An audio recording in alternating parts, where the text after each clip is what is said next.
आइए हम देखते हैं विधायी शक्तियां। तो राज्य विधानमंडल जो होता है, बिहार में विधानमंडल में है विधानसभा, विधान परिषद।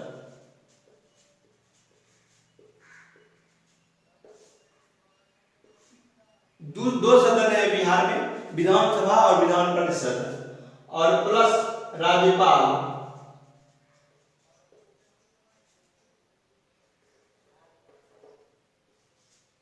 ये तीनों मिलाकर के विधानमंडल बनता है। तो बिहार का राज्यपाल विधानमंडल का अभिन्न अंग होता है। वह सत्र को आहूत, सत्रावसान विघटित करता है। जो विधानसभा का सत्र होता है और उसमें जो कानून पारित किया जाता है, तो उस विधानसभा के सत्र को राज्यपाल के द्वारा आहूत किया जाता है, और जब सत्र समाप्ति होता है तो उसको सत्रावसान किया जाता है और ये विघटित किया जाता है। विघटित होने पर फिर से नया विधानसभा का चुनाव होगा या विधानसभा का गठन होगा। तो और इसको स्थगित नहीं किया जाता है, राज्यपाल के द्वारा स्थगित नहीं किया जाता है। स्थगित किया जाएगा विधानसभा के अध्यक्ष के द्वारा। यहां से क्वेश्चन पीटी में पिकअप करता है कि विधानसभा के जो सत्र चलता है उसको स्थगित कौन करता है, या राज्यपाल के द्वारा स्थगित किया जाता है। यहाँ पर आप ध्यान दीजिएगा कि विधानसभा का जो सत्र होगा, विधानसभा की जो बैठक होती है, उस बैठक को स्थगित करता है विधानसभा का अध्यक्ष। दूसरा इसमें कि प्रत्येक चुनाव के पश्चात, जब विधानसभा का चुनाव होता है उसके पश्चात जो पहला सत्र होगा उसमें राज्यपाल अपना संबोधन देगा, और प्रत्येक वर्ष प्रथम सत्र होगा, जो विधानसभा का अधिवेशन होगा, उसमें राज्यपाल संबोधन देगा। और क्या संबोधन देता है, तो सरकार क्या क्या काम करेगी इसके संबंध में वो अपना संबोधन देता है। तीसरा जो है पॉइंट, ये विचाराधीन विधेयक और अन्य मसले पर सदन को संदेश देता है। आप जानते हैं कि राज्यपाल मुख्यमंत्री के सलाह पर काम करता है, और मुख्यमंत्री को कोई विधेयक अगर पास करवाना है तो राज्यपाल उस विचाराधीन विधेयक को पास कराने के लिए सदन को संदेश भेजता है। अब ये चौथा पॉइंट है कि यदि विधानसभा का अध्यक्ष और उपाध्यक्ष का पद खाली है और विधानसभा के सत्र को कौन सुनिश्चित करेगा, उसके कार्यवाही को कौन सुनिश्चित करेगा, तो कार्यवाही को सुनिश्चित करने के लिए, सदन के कार्यवाही को सुनिश्चित करने के लिए किसी व्यक्ति को राज्यपाल के द्वारा नियुक्त किया जा सकता है।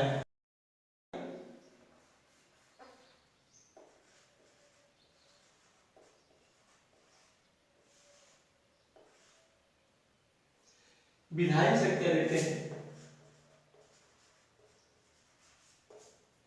पांचवा नंबर इसमें पॉइंट है कि विधान परिषद का जो कुल सदस्य होगा उसका 1/6 भाग, उसका 1/6 भाग का मनोनयन राज्यपाल के द्वारा किया जाएगा, और वह किस क्षेत्र से होगा, यह क्षेत्र पीटी में पूछता है।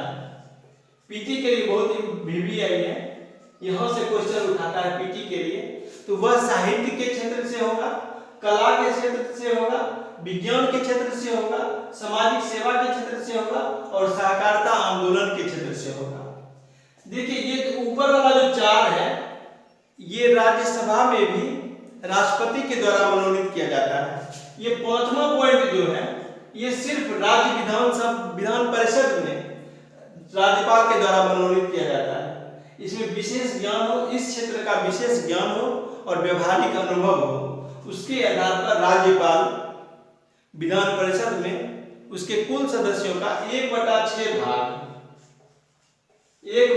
भाग को मनोनीत करता है।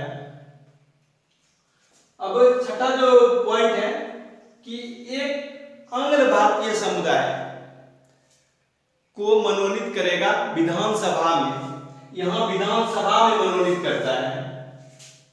ये 23वां संशोधन 1969 के द्वारा किया जा रहा है कि आंग्ल भारतीय समुदाय का यदि पर्याप्त प्रतिनिधित्व विधानसभा में नहीं है, जबकि इसकी कोई जरूरत नहीं है, आंग्ल भारतीय समुदाय का यहाँ क्या जरूरत है?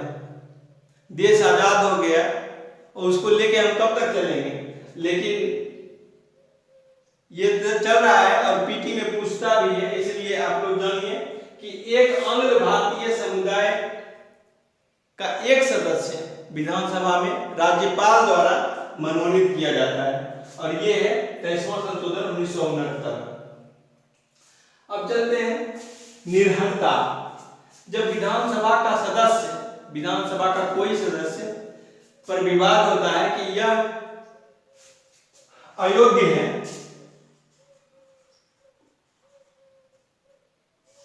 ये अयोग्य है या नहीं, तो इस विवाद के प्रश्न को निर्वाचन आयोग के परामर्श के आधार पर निर्णय लेता है।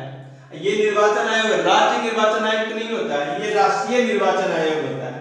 इससे परामर्श लेकर के उस पर निर्णय लेता है। ये निर्णय राज्यपाल द्वारा लिया जाता है राष्ट्रीय निर्वाचन आयोग के आधार पर, राज्य निर्वाचन आयोग के आधार पर नहीं। 8वां जो क्वेश्चन है, राज्य विधानमंडल द्वारा पारित विधेयक। देखिए, जब राज्य विधानमंडल कोई विधेयक पारित करता है और राज्यपाल का उस पर हस्ताक्षर हो जाता है, तभी वह कानून बनता है। तो जब ये विधानमंडल से विधेयक पारित हो जाता है तो राज्यपाल के पास भेजा जाता है। राज्यपाल उस पर स्वीकृति दे भी सकता है, स्वीकृति देने के बाद वह कानून बन जाता है। जब ये स्वीकृति दे देता है तो ये कानून बन जाता है।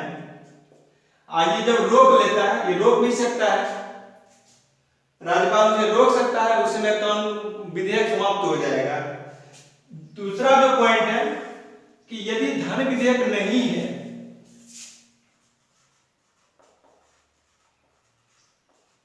धन विधेयक नहीं है, तब विधेयक को वापस लौटा सकता है। विधानसभा के या विधानमंडल के पुनर्विचार के लिए वापस कर देता है विधेयक को। और जब वापस विधानसभा से पुनर्विचार होकर के दोबारा पारित होकर के राज्यपाल के पास आता है तो राज्यपाल को स्वीकृति देनी पड़ती है।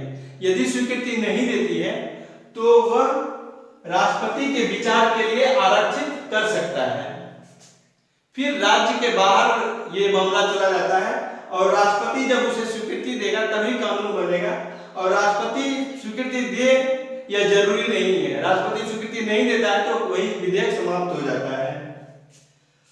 और यह किस किस मामलों में विचार के लिए रख सकता है, ये पीटी के लिए बहुत महत्वपूर्ण है। यहाँ से पीटी से क्वेश्चन पिकअप किया जाता है। देख लीजिए कौन कौन सा ऐसा मामला है जिससे संबंधित अगर विधेयक होता है तो राष्ट्रपति के विचार के लिए अनिवार्य रूप से आरक्षित किया जाता है। पहला है उच्च न्यायालय के अधिकारों में कमी। यदि राज्य विधानसभा में कोई प्रस्ताव ऐसा पारित किया गया है जो कि उच्च न्यायालय के अधिकार में कमी करता है तो ऐसे विधेयक को राष्ट्रपति के विचार के लिए आरक्षित किया जाएगा। दूसरा है यदि विधेयक संविधान के उपबंधों के विरुद्ध है तो ऐसा विधेयक राष्ट्रपति के विचार के लिए आरक्षित किया जाएगा। तीसरा है राज्य के नीति निर्देशक तत्व डीपीएसपी के विरुद्ध हो तो इस प्रकार के विधेयक को आरक्षित किया जाएगा। देश के हित के विरुद्ध हो। चौथा है, पांचवा है राष्ट्रीय महत्व का हो और छठा है संपत्ति के अधिग्रहण से संबंधित हो। तो इस टाइप से जो भी विधेयक रहेगा इससे संबंधित तो उसे राज्यपाल स्वीकृति नहीं देगा और राष्ट्रपति के विचार के लिए आरक्षित किया जाएगा। अब देखिए कि 9वां है कि यदि विधानमंडल का कोई भी सदन अगर सत्र में नहीं हो, देखिए विधानसभा और विधान परिषद, इसमें से कोई भी अगर एक सत्र में नहीं रहता है तो राज्यपाल के द्वारा क्या होता है, अध्यादेश जारी किया जाता है। और अध्यादेश का जो महत्व होता है ये कानून के बराबर होता है। कानून के बराबर होता है अध्यादेश का महत्व। वह अध्यादेश को राज्यपाल के द्वारा कभी भी वापस लिया जा सकता है और उसे 6 सप्ताह के अंदर विधानमंडल की अनुमति प्राप्त होना आवश्यक है, नहीं तो अध्यादेश समाप्त हो जाता है।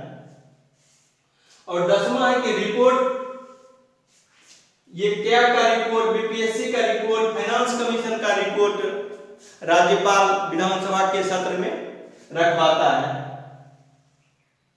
नियंत्रक महालेखा परीक्षक का रिपोर्ट, बीपीएससी का रिपोर्ट, राज्य वित्त आयोग का रिपोर्ट, ये सब रिपोर्ट राज्यपाल के द्वारा विधानसभा में रखवाया जाता है। Thank you.